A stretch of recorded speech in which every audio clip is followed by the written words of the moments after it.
What would make this an extraordinary conversation for you today? Well, I've been following your blog ever since you started doing Instagram. And I've been also, uh, following your website. And it's given me, every morning I practice for a few hours in the morning at like 7. And that's kind of the time when all your questions come up. You know how we explain the logical reasoning. So that's actually helped me a lot. And now I've definitely improved. I haven't taken a practice test yet. I gave the July LSAT and I didn't quite score where I had to be. I basically just bombed it. And so I'm studying again thoroughly, one by one. So now main question is, how do you stay focused when if I'm reading just one passage or say one question, I can tell the answer right away. Like I don't have to spend much time. But if I am reading one after the other, how do you just stay like really focused and don't zone out? Yeah, it's tough. It's tough. In my head at that point. Yeah, I mean, it takes practice, and you have to, in a way, you have to fake it till you make it. So you have to find ways to get engaged and become interested in what the LSAT's talking about. In fact, everything on the LSAT is based on real world information. Like the information on there is, in a sense, true. Like it's based on articles and studies and journal articles and things of that nature. And so you actually can learn something while you're reading this. Yeah, and I know that not every topic is of interest to you, of course, but one technique I'll use is I'll caricature or exaggerate the different sides in a reading comprehension passage, for example. So if one side's a little bit liberal and the other side's a little bit conservative, I will exaggerate and say they're really radical versus reactionary, let's say, just to make it a little bit more engaging. And then in logical reasoning, just what's the conclusion and why are they dumb? So like, what are they failing to consider? What mistake are they making? Like if you were having a conversation with someone, you get to poke holes in their argument, or you can help them if it's a strengthening question, but you always want to be thinking, what is the gap? Right.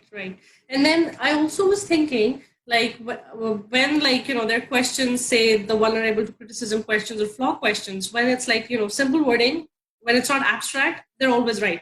But when it's abstract, I get so like caught up. I don't understand. I mean, I kind of guess it right. Like I have those two answers where I'm kind of going back and forth. So I don't know how to, really focus on the abstract terms and how to just quickly absorb it. Like, I just feel dumb.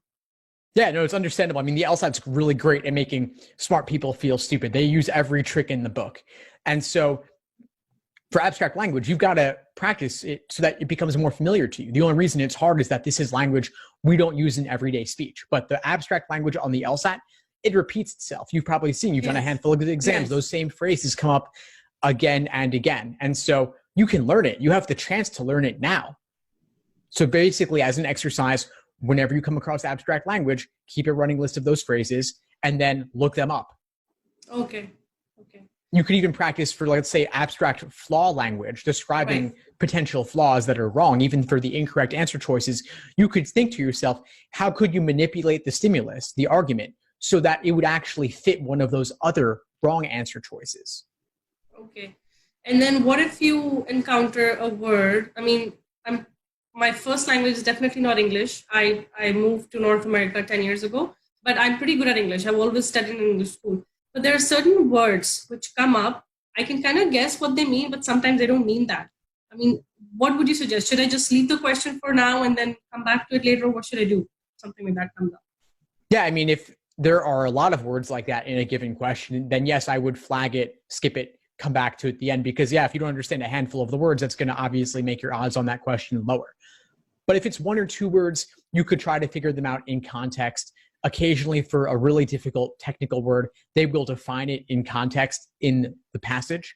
And for native English speakers, this is tough too. And so you have to kind of use those context clues to figure it out. And then later, keep a running list, of course, and look up all of those words afterwards, because these things do repeat again.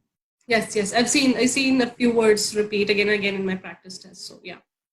Yeah, so that'd be my advice. And just give yourself more time to study for this exam, because like I said, it's hard enough for native speakers, even harder for non-native. And so you just want to have a longer timeline. Yes. Well, what I did was I originally registered for the April one, but I kind of feel confident that I can take a January one. So I'm really studying for that. Now I think it's 7 weeks to the January one. So what would you say? How many practice tests should I, I want to take one tomorrow and then obviously blind review it. But how many would you say if I do end up taking the January one? How many should I practice? I really want to score like 165. That is my aim. And where are you at right now?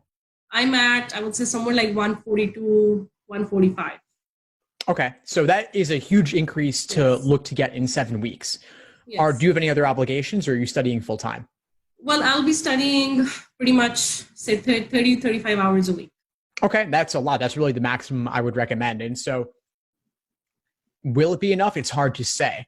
I wouldn't necessarily rule out April, though, because you do want a really big score increase and you're not a native English speaker. It could take a little bit more time than you'd expect. And so I'd say, as you're moving forward, see how your scores progress. If after 4 weeks, you've jumped up 10 points or 15 points, that's a good indication you can get there maybe by January. But if each additional point gets tougher to get as you move up the band. So I would consider April too. I would register for it as a backup. Now, to answer your question directly, I would say minimum 10 full-length timed exams. 10 full-length timed. At least 10, so that when you take it on the actual date, it'll be like it's just another run through and you've worked on your pacing and you've worked on your endurance. But again, it's a really big score increase you're looking for. I don't want to say it's not possible to get there by January in 7 weeks, but I think it would take a lot and it would be against the odds. And so do you want to apply this cycle? Is that really what's pushing you towards January? Yeah, I was originally going to apply in 2021, but my husband, he's like, you really have nothing to do right now. You have the time to study. Why not study and apply this cycle? Maybe you'll get in. With my personal statement, everything, like, I've started a business. It's been successful. So he's like, you might just get in, just try it out. So that's my reason. That's understandable. Well, see where your practice test scores end up and see how January turns out for you. But if you're not at your goal score or close to it, then you might want to give it a few more months and apply next cycle. I mean, obviously, I know if you're not too busy right now, then the idea of waiting another year might seem unappealing. Yeah. But if you want the scholarship money for law school, or you want to get into a better ranked law school, or both, it could be worth it in the long run. Okay. And I have one more question. Curveball questions. Whenever I start trying to do the curveball questions, I don't understand for a good 5 minutes. It takes me a lot of time to understand. The previous LSAT, when I did, it was a disclosed test. I was scored highest in my logic games. So I did, obviously there were 4 questions. I scored about 16, I think. No, 16 or 17. Yeah, 17 out of, I guess, 24. So I know there's definitely room for improvement, but the curveball questions really get me. I just feel so dumb. Yeah, that's what they're meant to do, really. They're meant to be unfamiliar. So you're certainly not alone there. And the solution, just to do a lot of those curveball games. How many games have you done up to this point? Just the curveball ones? Yeah. Maybe 4 or 5. Yeah, that's it. So it's just, you haven't done enough. I have a list of dozens of them.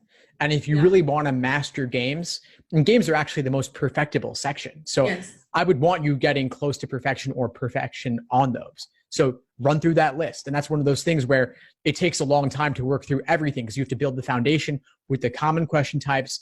And then if you want a top score, you also have to deal with the less common and more difficult types. And curveball games certainly fall into that category. So use my list of curveball games and just run through all of them. I have that list. Great. Run through all of them multiple times, even if necessary. But there's a lot of work ahead of you. But I think if you even get through half of that list, you'll feel a lot more comfortable being placed in those unfamiliar situations. Yes. Well, I do have I definitely, although I haven't done a practice test, but I am practicing my sections, just the sections on their own, timed. So I'm not at a 35-minute right now. I'm at 40 minutes to do my, entire section. And I've definitely seen a jump just doing time sections. Now I have some problems, which I want to, obviously ask you for tutoring. I did email you. So I'm just working on those. And I think in the next week or so, I should be ready with my problems so that we can work together. Great. Fantastic. Well, I'm really glad we connected today, and I'm looking forward to working with you moving forward. What would you say is the biggest insight you got from our call today? I would say I got a lot more clarity on definitely the curveballs and being, really, it's kind of funny. If I don't practice for a week, it's like I've not practiced at all. But talking to you and listening to your podcast that I do, it makes me more familiar with the language and everything. So yeah, just getting more, I just get more comfortable listening to your podcast and just talking to you, I guess. It gives me more confidence. Yeah. Great. Fantastic. Well, please keep in touch and let me know if you need anything moving forward. And I look forward to connecting with you again soon. Absolutely. Thank you very much. Thanks for tuning into the show. Please subscribe if you haven't done so already to be notified of new episodes as I release them. And feel free to reach out if you need anything at all as you move forward with your prep. I'm happy to help however I can. In the meantime, I'll wish you all the best and take care.